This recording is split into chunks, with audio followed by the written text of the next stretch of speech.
নমস্কাৰ, আপুনি চাবলৈ আৰম্ভ কৰিছে SB অসম মিডিয়া। আজি হৈছে 2 আগষ্ট। অসমৰ লগতে ভাৰতৰ বিভিন্ন প্ৰান্তৰ পৰা আজি ৰাতিপুৱাৰ কেইবাটাও খবৰ আহি পৰিছে। এই মুহূৰ্তত জনাইছো আজিৰ প্ৰথমটো খবৰ।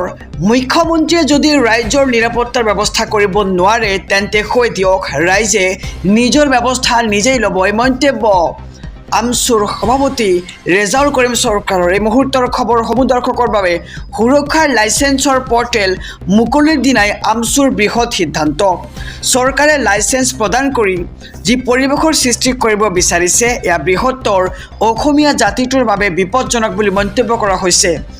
আৰু চৰকাৰৰ এনে ব্যৱস্থাৰ তীব্ৰ বিৰোধিতা কৰিছে আমছুৱে। আৰু আমছুৰ শ্লোগান হৈছে ঘৰে ঘৰে শিক্ষা দিয়া। সংখ্যালঘু সমাজ যিহেতু শিক্ষাৰ ক্ষেত্ৰত বিশেষকৈ পিছপৰা, সেয়ে শিক্ষাৰ জৰিয়তে সংখ্যালঘু সমাজক আগুৱাই লৈ যোৱাৰ বাবেই আমছুৱে গ্ৰহণ কৰিব ডাঙৰ সিদ্ধান্ত। সমগ্ৰ আগষ্ট মাহটোত শিক্ষাৰ প্ৰসাৰৰ বাবে ঘৰে ঘৰে বিদ্যালয়ে কাম কৰি যাব আমছুৱে। আৰু আমি হিংসাত বিশ্বাসী নহয়, আমি মৰম ভাতৃত্ববোধত বিশ্বাসী বুলি মন্তব্য কৰিছে। আৰু অস্ত্ৰতকৈ কলম অধিক শক্তিশালী আৰু পৃথিৱীত এনে কোনো অস্ত্ৰ নাই যিয়ে কলমক ভেদ কৰি যাব পাৰে। এই মন্তব্য আগবঢ়াইছে আমছুৰ ফালৰ পৰা। আৰু সুৰক্ষা লাইচেন্সৰ পৰ্টেল মুকলিৰ দিনাই আমছুৰ বৃহৎ সিদ্ধান্ত। চৰকাৰে লাইচেন্স প্ৰদান কৰি যি পৰিৱেশৰ সৃষ্টি কৰিব বিচাৰিছে সেয়া বৃহত্তৰ অসমীয়া জাতিটোৰ বাবে বিপদজনক বুলি মন্তব্য কৰে আমছুৰ সভাপতি ৰেজাউল কৰিম চৰকাৰে। আৰু চৰকাৰৰ এনে ব্যৱস্থাৰ তীব্ৰ বিৰোধিতা কৰিছে আমছুৱে। এই মুহূৰ্তত জনাইছো আজিৰ 2 নম্বৰ খবৰটো। 1 আগষ্টৰ পৰা অসমৰ খিলঞ্জীয়াক দিয়া হ'ব অস্ত্ৰৰ লাইচেন্স। আৰু আবেদন কৰিলে লাভ কৰিব এই অনুজ্ঞাপত্ৰ। সংখ্যালঘু অধ্যুষিত জিলাৰ খিলঞ্জীয়াই কৰিব পাৰিব আবেদন। আৰু 1 আগষ্টৰ পৰা মুকলি কৰা হৈছে পৰ্টেল। গৰুখুটিৰ কৃষকসকলেও কৰিব পাৰিব এই অস্ত্ৰৰ বাবে আবেদন। আৰু ধুবুৰী, গোৱালপাৰা, বৰপেটা, ৰূপসী, নগাঁও, ধিং, লাহৰীঘাটকে ধৰি লখিমপুৰ, মৰিগাঁও, দৰঙৰ লগতে সংখ্যালঘু জিলাৰ খিলঞ্জীয়াই অস্ত্ৰৰ বাবে কৰিব পাৰিব আবেদন। আৰু মুখ্যমন্ত্ৰী ডক্টৰ হিমন্ত বিশ্ব শৰ্মাই আজি কেবিনেট বৈঠকৰ অন্তত কৰিছে এক ডাঙৰ মন্তব্য। আৰু আজিৰে পৰা অৰ্থাৎ 1 আগষ্টৰ পৰা অসমৰ খিলঞ্জীয়াক দিয়া হ'ব অস্ত্ৰৰ লাইচেন্স। আৰু আবেদন কৰিলেই লাভ কৰিব এই অনুজ্ঞাপত্ৰ। সংখ্যালঘু অধ্যুষিত জিলাৰ খিলঞ্জীয়াই কৰিব পাৰিব আবেদন। আৰু আজিৰে পৰা অৰ্থাৎ 1 আগষ্টৰ পৰা মুকলি কৰা হৈছে পৰ্টেল। এই মুহূৰ্তত জনাইছো আজিৰ 3 নম্বৰ খবৰটো। ৰঙাঘৰলৈ প্ৰেৰণ নন্দিনী কাশ্যপক, জামিন আবেদন নাকচ। এই মুহূৰ্তৰ খবৰ দৰ্শকৰ বাবে। ইতিমধ্যে ৰঙাঘৰৰ ভাত খাব লাগিব নন্দিনী কাশ্যপক। আৰু 14 দিনৰ ন্যায়িক জিম্মালৈ প্ৰেৰণ কৰা হৈছে নন্দিনী কাশ্যপক। আৰু নন্দিনীৰ জামিন আবেদন নাকচ কৰিলে আদালতে।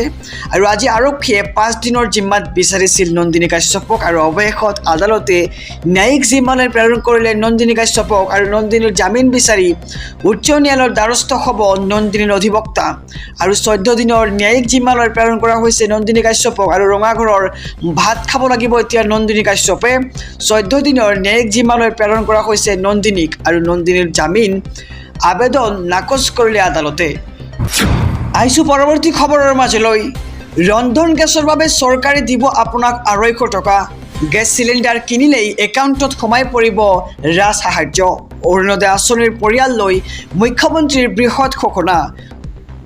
অৰুণোদয়ৰ পৰিয়ালক গেছ চিলিণ্ডাৰৰ বাবে দিয়া হ'ব ৰাজসাহাৰ্য। আৰু অৰুণোদয়ৰ হিতাধিকাৰীৰ পৰিয়ালৰ সদস্যই গেছ চিলিণ্ডাৰ কিনিলেই একাউণ্টত সোমাই দিয়া হ'ব টকা। আৰু গেছ ক্ৰয় কৰিলেহে চৰকাৰে ইয়াৰ বিপৰীতে দিব 250 টকা। আৰু গেছ ক্ৰয় নকৰিলে কিন্তু আপুনি নাপাব এই ৰাজসাহাৰ্য। জনাইছোঁ খবৰ যে জানুৱাৰীৰ পৰা আৰম্ভ হ'ব এই পৰীক্ষামূলক আঁচনি। ইয়াৰ বাবে চৰকাৰে দিব এখন বিশেষ প্ৰপত্ৰ। আৰু আগষ্ট মাহত হিতাধিকাৰীয়ে নাপাব অৰুণোদয় আঁচনিৰ ধন। কেইবাটাও খবৰ জনাইছোঁ ৰাজ্যবাসীক।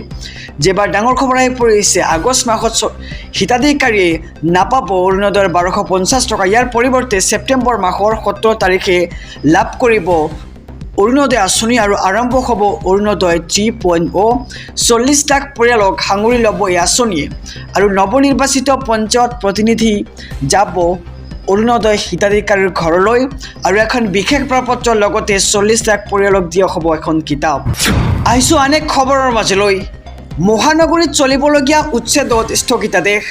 মালিগাঁৱৰ কালাপানী পাহাৰৰ উচ্ছেদত স্থগিতাদেশ উচ্চ ন্যায়ালয়ৰ পৰৱৰ্তী নিৰ্দেশ নিদিয়া পৰ্যন্ত উচ্ছেদ চলাব নোৱাৰিব বন বিভাগে আৰু অহা 11 আগষ্টত বন বিভাগক শপতনামা দাখিলৰ নিৰ্দেশ ৰাজহ ভূমিত উচ্ছেদৰ বাবে বন বিভাগে জাননী দিব নোৱাৰে বুলি ৰুজু হৈছিল গোচৰ আৰু অঞ্চলটো ৰাজহ ভূমি নে বনাঞ্চল স্পষ্ট কৰিব নোৱাৰিলে চৰকাৰে আৰু এজাহাৰ পৰিয়াল লৈ বন বিভাগে দিছিল উচ্ছেদৰ জাননী আৰু সেই গোচৰৰ ভিত্তিত পৰিয়াল কেইটালৈ সামূহিক হকা দিছে এইবাৰ উচ্চ ন্যায়ালয়ৰ ফালৰ পৰা আৰু জাননী পোৱাৰ পাছতেই গুৱাহাটী উচ্চ ন্যায়ালয়ৰ কাষ চাপিছিল পৰিয়াল কেইটা আৰু সেই গোচৰৰ ভিত্তিত পৰিয়াল কেইটালৈ সামূহিক হকা উচ্চ ন্যায়ালয়ৰ আহিছোঁ আন এক খবৰৰ মাজলৈ সমগ্ৰ দেশবাসীৰ বাবে এক ভাল খবৰ হাতত মাত্ৰ আৰু কেইটামান ঘণ্টাৰ পিছতেই দেশৰ লাখ লাখ কৃষকে লাভ কৰিব PM কিষাণ আঁচনিৰ 20 নম্বৰ কিস্তিৰ ধন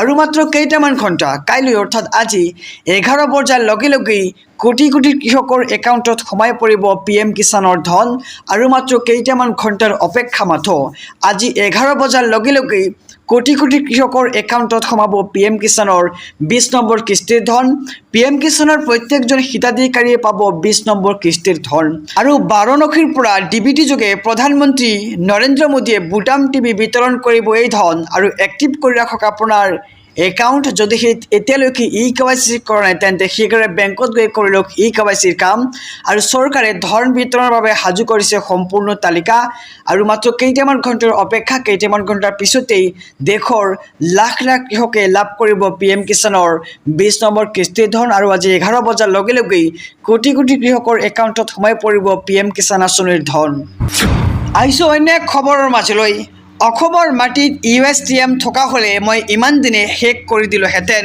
2 বছৰ পিছত USTM যে থাকিব কোনো গেৰেণ্টি নাই এই মুহূৰ্তৰ খবৰ জনাই গৈছোঁ ৰাজ্যৰ মুখ্যমন্ত্ৰী ডক্টৰ হিমন্ত বিশ্ব শৰ্মাই USTMক লৈ কেইবাটাও মন্তব্য আগবঢ়াইছে জনাইছোঁ খবৰসমূহ দৰ্শকক USTMৰ আচাৰ্য মেহবুল হকৰ কিবা হৈছে আৰু USTMৰ বিল্ডিং বনোৱা ঠাইখিনি ৰিজাৰ্ভ ফৰেষ্টত আছে অহা 2 বছৰলৈ USTM থাকিবনে নাই গেৰেণ্টি নাই মেঘালয়ৰ বন বিভাগৰ ভূমিত আছে USTM আৰু ৰিজাৰ্ভ ফৰেষ্টত নিৰ্মাণ কৰিছে USTM অসমৰ মাটিত USTM থকা হ'লে ইমান দিনে মই ভাঙি পেলালোহেঁতেন আৰু মই ভগৱানক সদায় খাটি থাকোঁ USTM ভাঙিব লাগে আৰু সৰ্বোচ্চ ন্যায়ালয়ে দিয়া জাননীত আছে এই তথ্য আৰু USTMক লৈ ডাঙৰ মন্তব্য মুখ্যমন্ত্ৰী ডক্টৰ হিমন্ত বিশ্ব শৰ্মাৰ কৈছে যে USTMৰ আচাৰ্য মেহবুল হকৰ কিবা হৈছে আৰু USTMৰ বিল্ডিং বনোৱা ঠাইখিনি ৰিজাৰ্ভ ফৰেষ্টত আছে আৰু নহ'লে মই ভাঙি দিলোঁ হয় USTMৰ বিল্ডিং